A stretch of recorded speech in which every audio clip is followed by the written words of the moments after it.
আমরা একটু এই প্রশ্নটার দিকে তাকাই। এখানে আমরা কি দেখছি, একটা 65-year-old একজন ওয়েমেন, সে ইমার্জেন্সি ডিপার্টমেন্টে আসছে। তার প্রবলেম হচ্ছে 1 সপ্তাহ ধরে তার একটা ফ্যাটিক আছে। So 1 week history of fatigue and shortness of breadth.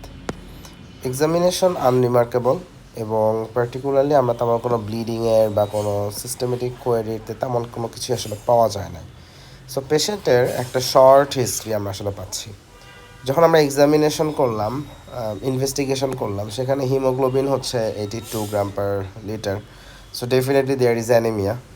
তাহলে এইখানে পেশেন্টের যে 1 সপ্তাহের শর্টনেস অফ ব্রেথ, সেইটা আসলে ডিউ টু অ্যানিমিয়া, বাট এটা একটা শর্ট হিস্ট্রি। পেশেন্টের এখানে রেটিকুলোসাইট কাউন্ট খুবই বেশি, সো রেটিকুলোসাইটোসিস আছে। যদি একটা পেশেন্টের অ্যানিমিয়া থাকে এবং সেখানে রেটিকুলোসাইটোসিস এরকম প্রায় 4 গুণ 4.5 গুণ বেশি থাকে, সো ক্লিয়ারলি ইট ইন্ডিকেটস যে এখানে আসলে হিমোলাইসিস হচ্ছে। কারণ রেটিকুলোসাইটোসিস এখানে এত বেশি কম্পেনসেটরি বাড়ার একটাই রিজন থাকে। প্লাটিলেট কাউন্ট ঠিক আছে, নর্মালি বললাম। ডব্লিউবিসি কাউন্ট একটু বেশি। আমরা এখানে বিলিরুবিন কাউন্টটা বেশি পাচ্ছি। বিলিরুবিন কাউন্ট বেশি পাওয়ার অর্থ ডেফিনেটলি এটা একটা প্রি হেপাটিক জন্ডিস। তার মানে এটা আসলে হিমোলাইসিস হচ্ছে, সেটার ফেভারে আরও বেশি যায়। এখানে alkaline phosphate level normal, ALT level normal, gamma GT normal, আর অ্যালবুমিন এটাও নর্মাল। সো এখন বলা হচ্ছে যে এখানে আমাদের লাইকলি ডায়াগনোসিস অনুযায়ী কোন অ্যাবনর্ম্যালিটি এটা আমরা আসলে এখানে এক্সপেক্ট করি।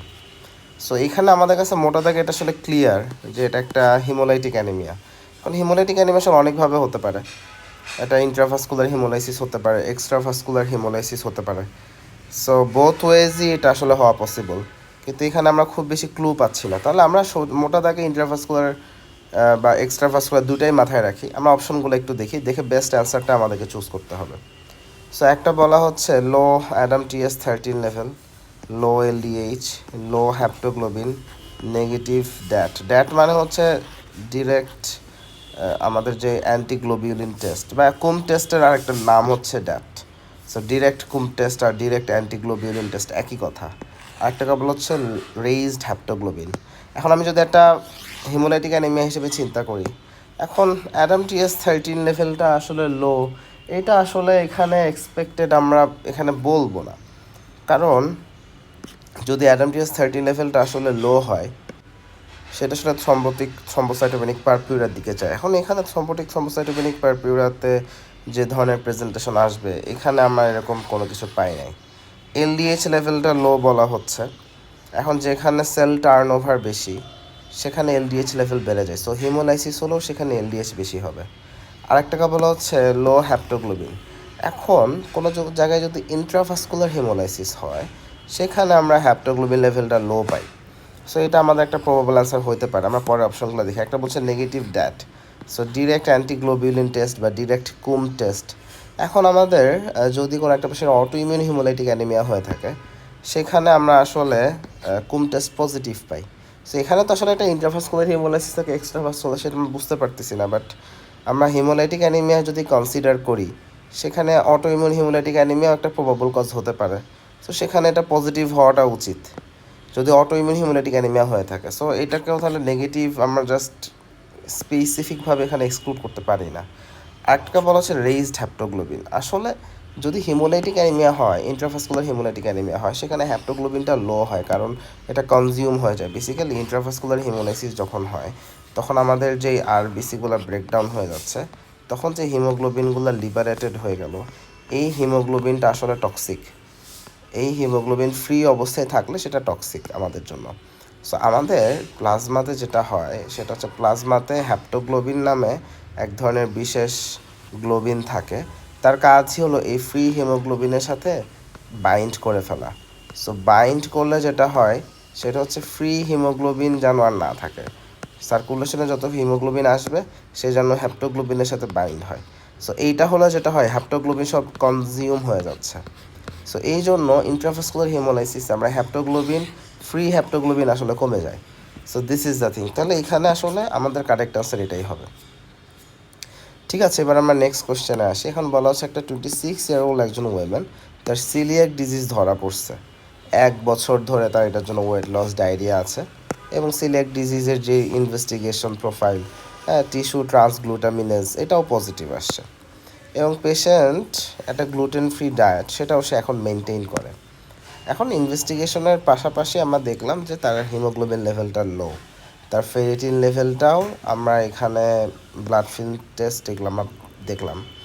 এখন বলা হচ্ছে যে আমরা পেশেন্টের ব্লাড ফিল্মে কোন ফাইন্ডিংসটা পাবো যেটা হাইপোস্প্লেনিজমকে সাজেস্ট করে। সো সিলিয়াক ডিজিজে হাইপোস্প্লেনিজম যদি হয় সেখানে আমরা তাহলে ব্লাড ফিল্মের কী ধরনের প্রেজেন্টেশন পাইতে পারি, তাহলে আমরা অপশনগুলো দেখি। এখন বলা হচ্ছে একটা বলছে ব্যাসোফিলিক স্টিপলিং অ্যান্ড ক্যাবোট্রিন, এটা আসলে লেট পয়জনিংয়ে পাওয়া যায়, এটা আসলে লেট পয়জনিংয়ে থাকে। তারপর কি রোলেক্স ফর্মেশন, রোলেক্স ফর্মেশন সাধারণত মাল্টিপল মায়ালোমাতে আমরা দেখি।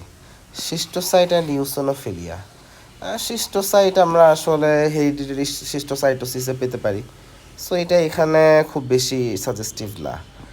হাউল জলি বডিজ অ্যান্ড সিডেরোসাইট, এই জিনিসটা আসলে হাইপোস্প্লেনিজমে আমরা পাই, hyposplenism due to any reason, hyposplenism due to any reason, সেইখানে আসলে হাউল জলি বডিজ আমরা আসলে পেতে পারি। আর একটা অপশন বলা হচ্ছে toxic granulation and Dohle's bodies. So Dohle body বা টক্সিক গ্র্যানুলেশন সাধারণত কোনো জায়গায় যদি ইনফেকশন থাকে বা লিউকোমাইড রিয়াকশন হয়ে গেছে সেখানে আমরা পেতে পারি। সো এইখানে আসলে হাইপোস্প্লেনিজম হিসাব করলে আসলে কারেক্ট আনসার হচ্ছে হাউল জলি বডি, যেটা আমরা একটু মাথায় রাখবো। হেমাটোলজিতে আমাদের এমআরসিপিতে ফ্রিকোয়েন্টলি, এফসিবিএস পার্ট 1 পরীক্ষা তো ফ্রিকোয়েন্টলি এই কোশ্চেনটা আসে যে কোন একটা পেশেন্টের হাইপোস্প্লেনিজম হলে আমাদের এখানে ব্লাড ফিল্মে কী পেতে পারি, বা কিছু পার্টিকুলার কন্ডিশন দিয়ে বলবে কি এখানে ব্লাড ফিল্মে কী কী পাওয়া যাবে। সো হেমাটোলজিক্যাল বেশ কিছু কন্ডিশন আছে যেখানে ব্লাড ফিল্মের রিপোর্টে আমি কী কী জিনিস পাইতে পারি, এটা থেকে frequently MRCP part 1 FCBS part 1 পরীক্ষায় কোশ্চেন আসে। সো এগুলো আমরা একটু শিখে নিব। সো আমরা এখন এইটা জেনে নিলাম যে হাইপোস্প্লেনিজমে আমি হাউল জলি বডিজ অ্যান্ড সিডেরোসাইট এটাই আসলে ফ্রিকোয়েন্টলি আসলে পেয়ে থাকি। সো হাইপোস্প্লেনিজম নিয়ে অল্প একটু আলোচনা আমরা করি, তাহলে এটা আসলে কেন হচ্ছে, স্প্লেনেক্টমির জন্য হতে পারে, সিকল সেল ডিজিজ থেকে হতে পারে, সিলিয়াক ডিজিজ বা ডার্মাটাইটিস হার্পিটিফর্মিসে হতে পারে, গ্রেভস ডিজিজেও হতে পারে, এসএলই অ্যামাইলোইডোসিস। এবং আমরা এখানে কি পাবো ফিচার্সে, আর আমরা এখানে যদি পেরিফেরাল ব্লাড ফিল্ম করি তাহলে সেখানে হাউল জলি বডি এবং সিডেরোসাইট এইগুলোকে আমরা পাবো। Well, moving on to the next question. 48-year-old একজন পেশেন্ট, ইনিশিয়ালি ইনভেস্টিগেশন করা হচ্ছে একটা অ্যাবডোমিনাল ম্যাস নিয়ে, তো ফাইনালি তার ডায়াগনোসিস হয়ে গেছে একটা বার্কিট লিম্ফোমা। বার্কিট লিম্ফোমা মানে এটা এক ধরনের নন হজকিন লিম্ফোমা, রাইট? এখানে chromosomal translocation between 8 and 14, chromosomal translocation between 8 and 14। এখন তার কেমোথেরাপি স্টার্ট করার কথা বলা হচ্ছে। এখন বলা হচ্ছে which one of the following should be given priorities chemotherapy to reduce the tumour lysis syndrome. Basically কথা হচ্ছে আমাদের any sort of acute leukaemia বা আমাদের যেই লিম্ফোমাগুলো আছে সেখানে যখন আমরা পেশেন্টকে কেমোথেরাপি দিই সেখানে আসলে আমরা দেখি যে টিউমার লাইসিস সিনড্রোম হওয়ার রিস্ক খুব বেশি। সো যেখানে টিউমার লাইসিস সিনড্রোম হওয়ার রিস্ক খুব বেশি সেটাকে প্রিভেন্ট করার জন্য আমাদের সামনে বেশ কিছু অপশন আছে, তার মধ্যে একটা হচ্ছে রাসবুরিকেস আর একটা হচ্ছে অ্যালোপুরিনল। সাধারণত দেখা যাচ্ছে যেখানে রিস্ক খুবই বেশি সেখানে ডিরেক্টলি আমরা রাইসবুরিকেসই আসলে প্রিফার করে থাকি, কারণ রাসবুরিকেসটা আসলে এফিকেসির দিক থেকে অনেক বেশি বেটার। সেখানে আসলে আমাদের অপশন দেখার খুব বেশি দরকার নেই, তাও আমরা একটু দেখি। রাসবুরিকেস দেওয়া আছে, অ্যালোপুরিনল দেওয়া আছে, sodium bicarbonate, albumin, calcium glutamine, এগুলো কোনোটাই আমরা আসলে টিউমার লাইসিস সিনড্রোমে দিই না। আর রাসবুরিকেস এবং অ্যালোপুরিনল দুইটাই দেওয়া হয়। এখন এটার মধ্যে কোনটাকে আমি পরীক্ষায় হলে দাগাবো? সো এইখানে যেখানে রিস্ক অনেক বেশি সেখানে রাসবুরিকেস যদি অপশনে থাকে তাহলে আসলে রাসবুরিকেসে দাগাইতে হবে। রাসবুরিকেস না থাকলে আমি হয়তো অ্যালোপুরিনল লাগাইতাম, বিকজ রাসবুরিকেস এখানে মোস্ট ইফেক্টিভ ওয়ান। ঠিক আছে, এবার আমরা পরের কোশ্চেনে যাই। 64-year-old একজন মেল পেশেন্ট ইমার্জেন্সি ডিপার্টমেন্টে আসছে, তার sudden onset dyspnoea, drowsiness, sudden onset. এখন পেশেন্টের আগে থেকেই সিওপিডি আছে, আগে থেকে রেনাল ফেইলার আছে, টাইপ 2 ডায়াবেটিস আছে। পেশেন্টের রেসপিরেটরি ডিস্ট্রেস আমরা পেলাম এক্সামিনেশনে, সায়ানোসিস পাচ্ছি, অ্যাক্সেসরি মাসলকে ইউজ করতে হচ্ছে, peripheral oxygen saturation 77%। So peripheral oxygen saturation আসলে খুবই কম, তার মানে পেশেন্টের হাইপোক্সিয়া মনে হচ্ছে, সিওপিডি আছে। সো এখন পর্যন্ত যতটুকু আমরা আগাইছি এটা দেখে মনে হচ্ছে টাইপ 2 রেসপিরেটরি ফেলার, বাট আমরা আরেকটু ইনভেস্টিগেশনগুলো দেখি।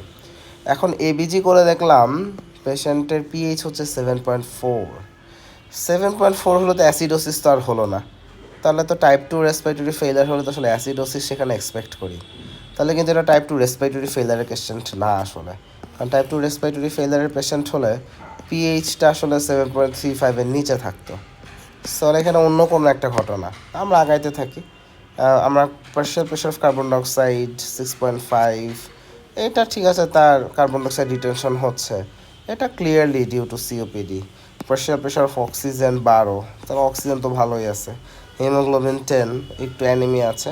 এখানে স্যাচুরেশন 95, আমরা এবিজি যখন করলাম সেখানে স্যাচুরেশন নর্মাল, কিন্তু পালস অক্সিমিটারে যখন দেখছি সেইখানে আমাদের স্যাচুরেশন 77।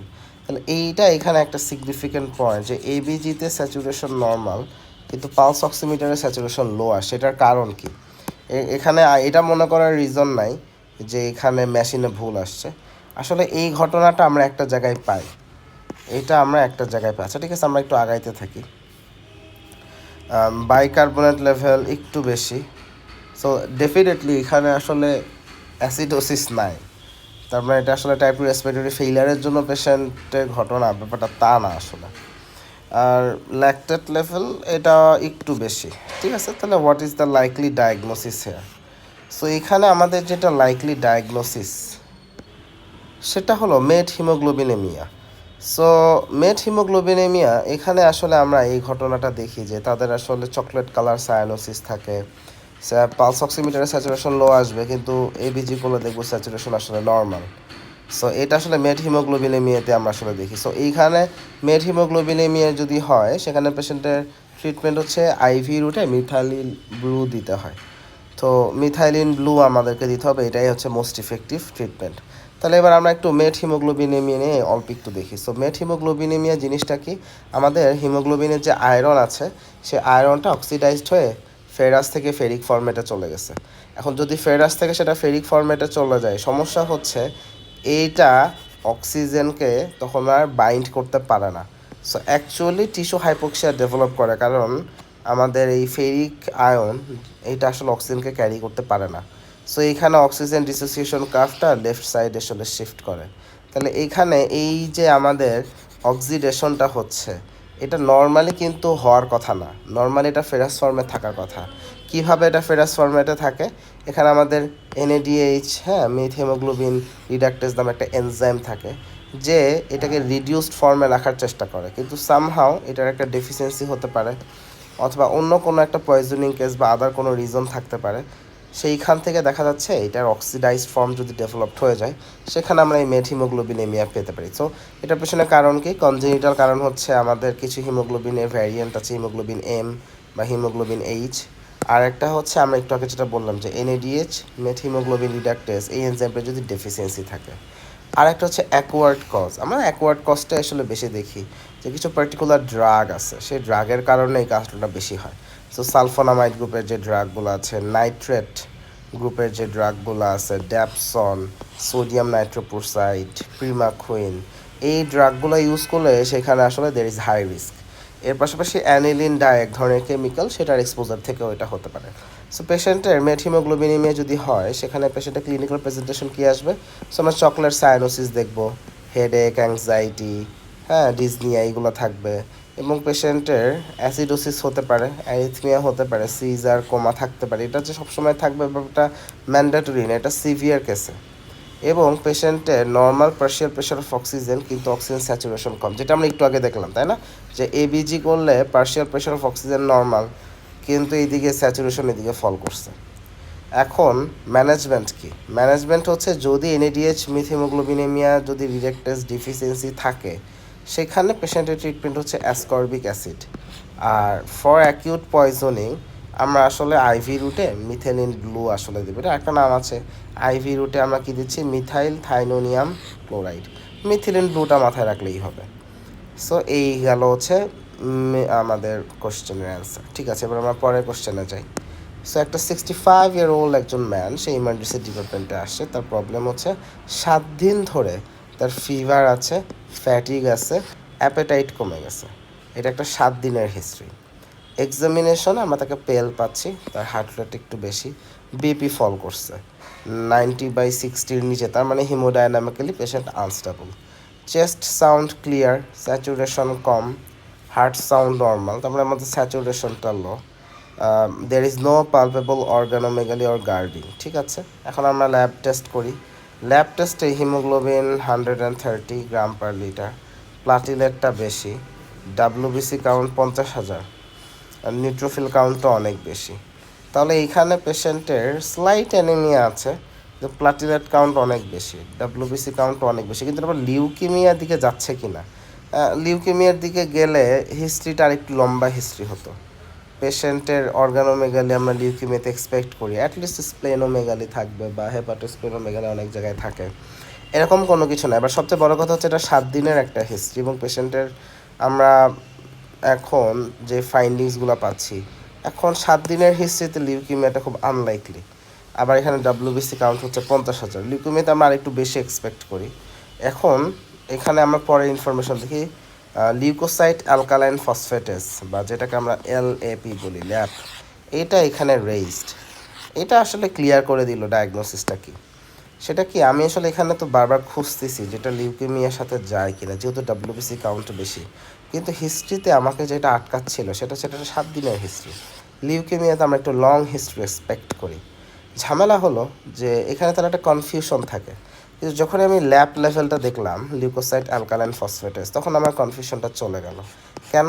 কারণ লিউকোসাইট অ্যালকালাইন ফসফেটেস এইটা লিউকেমিয়াতে কম থাকে, এটা লিউকেমিয়াতে কম থাকে। আমাদের যেটা সিএমএল, এটা তো আসলে সিএমএল এর সাথে বেশি যাচ্ছিল, কারণ নিউট্রোফিল কাউন্টটা বেশি, এটা হলে সিএমএলই হইতো। এখন কথা হচ্ছে যদি সিএমএল হয়ে থাকে, সিএমএল এর ল্যাব অলওয়েজ লো হবে, লিউকোসাইট অ্যালকালাইন ফসফেটেস। ল্যাবটা বেশি থাকে কোথায়? ল্যাব বেশি থাকে একটা কন্ডিশন আমরা বলতে পারি, সেটা হচ্ছে লিউকাময়েড রিয়াকশন। সাধারণত সেপ্টিসেমিয়া, সেপটিক শক বা এই ধরনের যে কন্ডিশনগুলো আছে, সামটাইমস এরকম ইনফেকশন হলে সেখানে লিউকাময়েড রিয়াকশন হতে পারে, এবং এই পেশেন্টের কিন্তু আসলে সেপটিক শকের প্রেজেন্টেশন। সো খুবই হাই প্রবাবিলিটি যে এটা আসলে একটা লিউকাময়েড রিয়াকশন, কারণ লিউকাময়েড রিয়াকশনে হলে ল্যাব বেশি হবে, আর সিএমএল হলে ল্যাব আমাদের কম হতো। সো এইখানে যে ডাব্লিউবিসি কাউন্ট বেশি বা নিউট্রোফিল কাউন্ট বেশি, সেইটা আসলে এখানে আমরা তাহলে মাইলয়েড রিয়াকশন এটা দিয়ে আসলে লিউকাময়েড রিয়াকশন এটা দিয়ে আমরা আসলে এক্সপ্লেন করতে পারি। তাহলে এটা ল্যাবরেটরি ফাইন্ডিংসের, তাহলে এটা কি আমরা রেজাল্ট দিব, তাহলে এটা একটা লিউকাময়েড রিয়াকশন। এটা এএলএল না, কারণ এখানে এএলএল হলে লিম্ফোসাইট কাউন্ট বেশি হওয়া দরকার, সিএমএল এর সাথেও যাচ্ছে না। মায়োলোফাইব্রোসিস হলে তো আমার বোন ম্যারো ফেইলারের ফিচার থাকার কথা, সেটাও নাই। নন হজকিন লিম্ফোমার প্রেজেন্টেশনও ডিফারেন্ট, সেখানে আমি নর্মালি একটা পাবো, অ্যাটলিস্ট লিম্ফ্যাডেনোপ্যাথি পাবো, সেটাও এখানে নাই। সো এটা ক্লিয়ারলি এটা আসলে ক্লিয়ারলি এটা আসলে একটা লিউকামাইড রিয়াকশন। সো এটা এখানে কারেক্ট অ্যান্সার। ঠিক আছে, এবার আমরা পরের কোশ্চেনে যাই। এখন বলা হচ্ছে একটা 77-year-old একজন ফিমেল ইমার্জেন্সি ডিপার্টমেন্টে আসছে, 1 মাস ধরে তার লিথার্জি আছে, প্রোগ্রেসিভ ডিসনিয়া আছে, পেশেন্টের আগে থেকে রিউমাটয়েড আর্থ্রাইটিস অ্যান্ড অ্যানজাইনা এগুলো সব আছে। এখন পেশেন্টের আমরা ইনভেস্টিগেশন করছি, হিমোগ্লোবিন 53 গ্রাম পার লিটার, তার মানে সিভিয়ার অ্যানিমিয়া, এবং তাকে আমরা এখন চিন্তা করলাম আমরা তাকে 3 ইউনিট ব্লাড দিব। সো 1 ঘন্টা পার হয়ে গেছে থার্ড ব্যাগ দেওয়ার পরে, পেশেন্ট আস্তে আস্তে তার ব্রেথলেসনেস হচ্ছে, চিলস অ্যান্ড হেডেক, এবং কোনো focal less swelling or tenderness এগুলো কিছু নাই। ভালো, এটা আমার ফোকাল, আচ্ছা ঠিক আছে, ফোকাল সোয়েলিং বা টেন্ডারনেস কোনো কিছুই নাই। অবজারভেশনে ব্লাড প্রেশারটা অনেক বেশি, হার্ট রেট বেশি, টেম্পারেচার বেশি, saturation 92 on air, respiratory rate বেশি। আমরা ট্রান্সফিউশন ইমিডিয়েটলি বন্ধ করে দিছি। তাহলে হিস্ট্রিতে আসলে কী হলো, একটা পেশেন্টের রিউমাটয়েড আর্থ্রাইটিস ছিল, সিভিয়ার অ্যানিমিয়া ছিল, আমরা একবারে 3 ঘন্টা মানে আমরা একবারে পেশেন্টকে 3 ইউনিট ব্লাড দিছি। এখন ব্লাড দেওয়ার পরে পেশেন্টের শ্বাসকষ্ট শুরু হয়ে গেছে, পেশেন্টের এখানে ব্লাড প্রেশার বেড়ে গেছে, হার্ট রেট বেড়ে গেছে, টেম্পারেচার বেশি, স্যাচুরেশন 92। এটা হচ্ছে আমাদের সিনারিও। সো নর্মালি দেখা যাচ্ছে কি যে ব্লাড ট্রান্সফিউশন করার পরে অনেক সময় অ্যাকিউট লাং ইনজুরি হয়, transfusion related acute lung injury হয়, কিন্তু ঝামেলা হচ্ছে ট্রান্সফিউশন রিলেটেড বা ট্রান্সফিউশন অ্যাসোসিয়েটেড যে অ্যাকিউট লাং ইনজুরি, সাধারণত সেখানে আমরা ব্লাড প্রেশার কম দেখি, কিন্তু এখানে বলা হচ্ছে ব্লাড প্রেশারটা বেশি। সো এটা আসলে অ্যাকিউট লাং ইনজুরি থেকে মোস্ট প্রবলি হয় না, বরং যেহেতু সে 3 ব্যাগ ব্লাড পাইছে, there is a high probability যেখানে একটা সার্কুলেটরি ওভারলোড হচ্ছে। কারণ যে আমরা নর্মালি আসলে একদিনে 2 ইউনিটের বেশি ব্লাড কিন্তু সহজে আমরা ক্লিনিক্যাল প্র্যাকটিসে দিতে চাই না, আমরা আস্তে আস্তে দিই, বা দিলেও সেখানে এক্সট্রা ফুরোসেমের অনেক সময় কভার দিয়ে রাখি যেন সার্কুলেটরি ওভারলোড না হয়। সো এটা একটা প্রবাবল কন্ডিশন হতে পারে। আমরা একটু ইয়েটা দেখি, রিপোর্টগুলো দেখি। সো হিমোগ্লোবিন কম আছে, platelet normal, WBC normal, neutrophil normal, lymphocyte এটাও নর্মাল, মোনোসাইট ইউসিনোফিল নর্মাল। আচ্ছা, চেস্ট এক্সরেতে আমরা ডিফিউজ বায়োল্যাটারাল ইনফিলট্রেট পাচ্ছি, কোনো ফোকাল কনসোলিডেশন নাই। এখন এক্সরেতে যদি আমাদের বায়োল্যাটারাল ইনফিলট্রেট থাকে তার মানে ডেফিনেটলি এখানে পালমোনারি এডেমার ফিচার আমরা আসলে বলতে পারি, তাই না? পালমোনারি এডেমাতে ডিফিউজ বায়োল্যাটারাল ইনফিলট্রেট আমরা আসলে দেখতে পাই। সো এইটা আসলে সার্কুলেটরি ওভারলোড থেকে এটা আসলে এই ঘটনাটা ঘটছে। এটা ট্রান্সফিউশনের সাথে একটা সার্কুলেটরি ওভারলোড হয়ে তার এদিকে বিপি বেড়ে গেছে, এইদিকে তার পালমোনারি এডেমা হয়ে গেছে। আসলে যদি বিপিটা নর্মাল হতো তাহলে আমি হয়তো বা ট্রান্সফিউশন অ্যাসোসিয়েটেড লাং ইনজুরি এটাকে বলতাম, কিন্তু এটা আসলে বিপি যেহেতু বেশি, it looks like circulatory overload to me, এবং এটাকে এক্সপ্লেইন করা যায়। সো এখানে কারেক্ট অ্যান্সার আমি আসলে এটাই দিব যে it is transfusion associated circulatory overload. এটাকে transfusion related acute lung injury আমি বলতাম যদি বিপিটা লো হইতো। এখন আমাদের বিপিটা এইখানে আসলে হাই, বিপি হাই হলে এটা হবে না, সার্কুলেটরি ওভারলোডে বিপি বাড়বে। সো কারেক্ট অ্যান্সার আসলে এটা। ঠিক আছে, এবার আমরা নেক্সট কোশ্চেনে আসি। এখন বলা হচ্ছে একটা 32-year-old একজন মেল, সে ক্লিনিকে একটা রিভিউর জন্য আসছে। তার আগে থেকে হেরিডিটারি স্পেরোসাইটোসিস আছে, তার একটা স্প্লেনেক্টমি করা হয়েছে, তার ইমপ্রুভমেন্টও হয়ে গেছে। ব্লাড ফিল্মে আমরা নিচ্ছি। এখন প্রশ্ন হচ্ছে ব্লাড ফিল্মে কি এমন জিনিস আমরা থাকবে যেটা আগে ছিল না, স্প্লেনেক্টমির আগে অ্যাবসেন্ট ছিল কিন্তু এখন পাওয়া যাচ্ছে।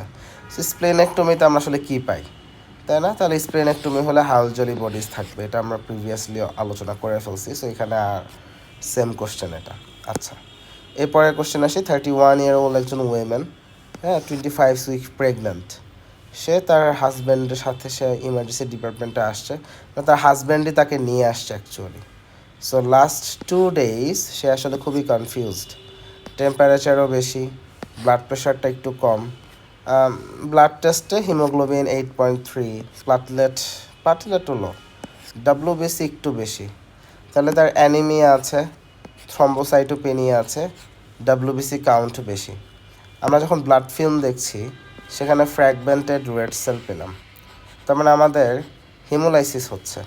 সোডিয়াম নর্মাল, পটাশিয়াম একটু বেশি, ইউরিয়াটা অনেক বেশি, ক্রিয়েটিনিনও অনেক বেশি। তাহলে একটা পেশেন্ট হিমোগ্লোবিন কম, অ্যানিমিয়া আছে, থ্রম্বোসাইটোপেনিয়া, ডাব্লিউবিসি বেশি, ক্রিয়েটিনিন বেশি, তাহলে তো এটা আসলে আমাদের দুইটা জিনিস আমাদের মাথায় আসে এরকম সিনারিওতে। একটা হইতে পারে HUS, একটা হতে পারে TTP, থ্রম্বোটিক থ্রম্বোসাইটোপেনিক পারপিউরা, অথবা হিমোলাইটিক ইউরেমিক সিনড্রোম। এখন ক্রিয়েটিনিন বেশি, দুইটাতেই সাথেই যায়, ডাব্লিউবিসি বেশি, প্লাটিলেট কম, হিমোলাইটিক অ্যানিমিয়া হচ্ছে micro angiopathic haemolytic anaemia, so fragmented red cell. তাহলে কোশ্চেন হচ্ছে এখন ট্রিটমেন্ট কী? তাহলে ট্রিটমেন্ট বলতে গেলে আগে ডায়াগনোসিস কনফার্ম করতে হবে। এখন এখানে পেশেন্টের আমরা যেটা দেখছি সেটা হচ্ছে পেশেন্ট কনফিউজড, তার মানে তার একটা নিউরোলজিক্যাল প্রেজেন্টেশন আসছে। এখন যদি এমন হয় যে নিউরোলজিক্যাল প্রেজেন্টেশন আছে, that goes in favour with TTP। কারণ হিমোলাইটিক ইউরেমিক সিনড্রোম সেখানে আমরা আসলে মাইক্রো অ্যানজিওপ্যাথিক হিমোলাইটিক অ্যানিমিয়া পাবো, থ্রম্বোসাইটোপেনিয়া পাবো, সেখানে আমরা অ্যাকিউট কিডনি ইনজুরি ফিচার পাবো। বাট নর্মালি সেখানে আমরা নিউরোলজিক্যাল ম্যানিফেস্টেশন পাই না আসলে, বরং নিউরোলজিক্যাল ম্যানিফেস্টেশন বা ফিভার এইগুলো যদি থাকে, that goes in favour with TTP। সেখানে পেশেন্টের ফিভার আছে, নিউরোলজিক্যাল প্রেজেন্টেশন আছে, সো এটা আসলে thrombotic thrombocytopenic purpura. So thrombotic thrombocytopenic purpura treatment আসলে প্লাজমা এক্সচেঞ্জ। সো এখানে কারেক্ট আনসার তাহলে প্লাজমা এক্সচেঞ্জ। ওয়েল, আমরা নেক্সট কোশ্চেনে আসি। তাহলে এখন একটা 54-year-old একজন ম্যান, সে সার্জারি ওয়ার্ডে গেছে তার একটা ইলেকটিভ টোটাল হিপ রিপ্লেসমেন্টের জন্য। 4 সপ্তাহ পরে তার মেডিকেল অ্যাসেসমেন্ট করা হচ্ছে। এখন হঠাৎ করে তার একটা left calf pain and swelling পাওয়া গেছে। সো খুব স্বাভাবিক, আমরা যেটা এক্সপেক্ট করি সেটাই হয়েছে, তার একটা ডিভিটি ধরা পড়ে গেছে। কিন্তু আগে থেকেই কোনো ভিটি বা ম্যালিগনেন্সি বা এরকম কোনো হিস্ট্রি নেই। এখন কতদিন ধরে তাকে অ্যান্টিকোয়াগুলেশন দিতে হবে গাইডলাইন অনুযায়ী। সো আমাদের এটা আসলে তার একটা ডিভিটি থেকে কোশ্চেন। এখন ডিভিটির ম্যানেজমেন্টের ডিউরেশনের বেসিক কথা হচ্ছে, যদি ডিভিটিটা প্রোভোকড হয় তাহলে ট্রিটমেন্ট একরকম, আর আনপ্রোভোকড সেখানে ট্রিটমেন্ট আরেক রকম। আনপ্রোভোকড মানে কি, যেখানে কোনো রিস্ক ফ্যাক্টর নাই, কেন হয়েছে আমরা কারণ খুঁজে পাচ্ছি না, there is no present risk factor. আর প্রোভোকড মানে হচ্ছে সেখানে একটা রিস্ক ফ্যাক্টর আছে, ওয়েল নোন রিস্ক ফ্যাক্টর আছে। সো বেসিক্যালি এখানে রিস্ক ফ্যাক্টর হচ্ছে তার হিপ রিপ্লেসমেন্ট। এটা একটা মেজর সার্জারি, প্রায় 4 থেকে 5 ঘন্টা সময় লাগে করতে। সো যেখানে একটা সার্জারি 4 থেকে 5 ঘন্টা ধরে করা হচ্ছে, this is a major risk factor for developing deep vein thrombosis. তাহলে এটা একটা প্রোভোকড ঘটনা। প্রোভোকড ঘটনা হলে সেখানে আমরা আসলে 3 মাসের অ্যান্টিকোয়াগুলেন্ট দিই। আনপ্রোভোকড হলে সেটা আমাদের 6 মাসের অ্যান্টিকোয়াগুলেন্ট দিতে হয়।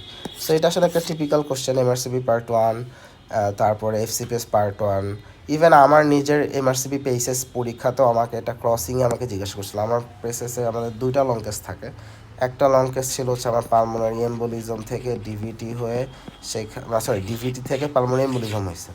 সো আমাকে ডিভিটি থেকে তখন তারা কোশ্চেনে এটাই জিজ্ঞাসা করছে যে কতদিনের ট্রিটমেন্ট দিব। সো ট্রিটমেন্ট প্রোটোকলটা আসলে আমাদেরকে জানতে হবে। সো এখানে আসলে 3 মাসের ইউকে গাইডলাইন অনুযায়ী প্রোভোকড কেস হলে 3 মাসের জন্য অ্যান্টিকোয়াগুলেন্ট আমরা দিব। ঠিক আছে, এবার আমরা পরের কোশ্চেনে যাই। বলা হচ্ছে human T cell lymphotropic virus type 1 এটার সাথে কোন ম্যালিগনেন্সিটা অ্যাসোসিয়েটেড। সো এটা একটা মুখস্থ প্রশ্ন হয়ে গেছে। এটার কারেক্ট অ্যান্সার হচ্ছে অ্যাডাল্ট টি সেল লিউকেমিয়া, যেটা one kind of non Hodgkin lymphoma. So এটা হচ্ছে অ্যাডাল্ট টি সেল লিউকেমিয়া, যেটা এক ধরনের নন হজকিন লিম্ফোমা। সেটা আসলে মুখস্থ প্রশ্ন। আমি এখানে একটা চার্ট নিয়ে আসছি যে হেমাটোলজিক্যাল ম্যালিগনেন্সি কোন কোন ইনফেকশন থেকে কোনটা হয়। সো এটা আমাদের জানা খুব গুরুত্বপূর্ণ। এটা এফসিপিএস পার্ট 1, এমআরসিপি সব পরীক্ষার জন্য গুরুত্বপূর্ণ। তাহলে এপস্টেইন-বার ভাইরাস, সেখান থেকে হজকিন লিম্ফোমা হতে পারে, বার্কিটস লিম্ফোমা হতে পারে, ন্যাসোফ্যারেঞ্জিয়াল কার্সিনোমা হতে পারে। হিউম্যান টি সেল আমাদের যে লিম্ফোট্রপিক ভাইরাস টাইপ 1, এখান থেকে আমরা বেসিক্যালি নন হজকিন লিম্ফোমা হইতে দেখি, বা এটার আরেকটা নাম হচ্ছে অ্যাডাল্ট টি সেল লিউকেমিয়া। এটা লিম্ফোমা হলে ইউজুয়ালি নন হজকিন লিম্ফোমা হবে। আর এইচআইভি টাইপ 1, এখান থেকে আমরা high grade B cell lymphoma পাই। আসলে এটাও নন হজকিন লিম্ফোমা, এটাও এক ধরনের নন হজকিন লিম্ফোমা। অ্যাকচুয়ালি কোনো পেশেন্টের যদি young age long Hodgkin lymphoma হয়, সেইখানে আমরা আসলে অবশ্যই এইচআইভিটা আসলে একটু চেক করে দেখতে চাই, কারণ এটা একটা মেজর রিস্ক ফ্যাক্টর সেখানে। So high grade B cell lymphoma এটা এইচআইভি পেশেন্টে এটা খুবই কমন একটা ব্যাপার। ব্যাকটেরিয়ার মধ্যে কি হেলিকোব্যাক্টার পাইলোরি ইনফেকশন থেকে আমরা গ্যাস্ট্রিক লিম্ফোমা বা মিউকোস অ্যাসোসিয়েটেড আমাদের যে এটা পাই। সো গ্যাস্ট্রিক লিম্ফোমা এটা one kind of non Hodgkin lymphoma. একটা কি ম্যালেরিয়া থেকে বার্কিটস লিম্ফোমা। বার্কিট লিম্ফোমা আসলে one kind of non Hodgkin lymphoma. তাহলে this are the infections that are related with haematological malignancies. হ্যাঁ, আমাদের এই চারটা খুব ভালো করে মুখস্থ রাখতে হবে। আচ্ছা, এবার আমরা পরের কোশ্চেনে যাই। এখন বলা হচ্ছে নিচের কোন ফিচারটা আসলে মেথ হিমোগ্লোবিনেমিয়ার সাথে যায় না। সো আমরা তো মেথ হিমোগ্লোবিনেমিয়া অলরেডি আলোচনা করছি। সেখানে চকোলে সায়ানোসিস পাবো, অ্যাংজাইটি থাকে, শর্টনেস অফ ব্রেথ থাকে, অ্যাসিডোসিসও সিভিয়ার কেসে থাকে। এখন এখানে কি বলছে radios partial pressure of oxygen but normal oxygen saturation of pulse oximeter. এটা জাস্ট উল্টা ঘটনাটা আমরা পাইছিলাম, রাইট? আমরা পালস অক্সিমিটারে অক্সিজেন স্যাচুরেশন লো পাইছি, আর এবিজি করলে সেখানে এটা নর্মাল পাইছিলাম। সো এটা হচ্ছে গিয়ে যায় না। সো এইখানে এই প্রশ্ন অনুযায়ী কারেক্ট আনসার এটা, যে it is not a recognised feature. ঠিক আছে, এবার আমরা আমাদের এই সেশনের শেষ কোশ্চেনে যাই। এখন বলা হচ্ছে ভিটামিন বি12-এর অ্যাবজর্পশনের মেকানিজমটা কি। সো এটা আসলে মুখস্থ প্রশ্ন। ভিটামিন বি12 সত্যি কথা হচ্ছে আমাদের যে টার্মিনাল আইলিয়াম, সেইখানে এটা একটা অ্যাক্টিভ অ্যাবজর্পশন হয়, এবং এই জন্যই আসলে ইন্ট্রিনসিক ফ্যাক্টর অফ ক্যাসেলটা আমাদের দরকার। সো কারেক্ট আনসার আসলে এটা। এখানে পরীক্ষায় ভুল হবে কোনটা, আইলিয়াম নাকি জেজুনাম, এটা নিয়ে মনের মধ্যে একটু কনফিউশন ক্রিয়েট হতে পারে। সো টার্মিনাল আইলিয়াম, সেখানেই আসলে এটা অ্যাক্টিভ অ্যাবজর্পশন হয়। সো এই ছিল মোটামুটি আমাদের এই সেশনের কোশ্চেন সলভ। সবাইকে অসংখ্য ধন্যবাদ।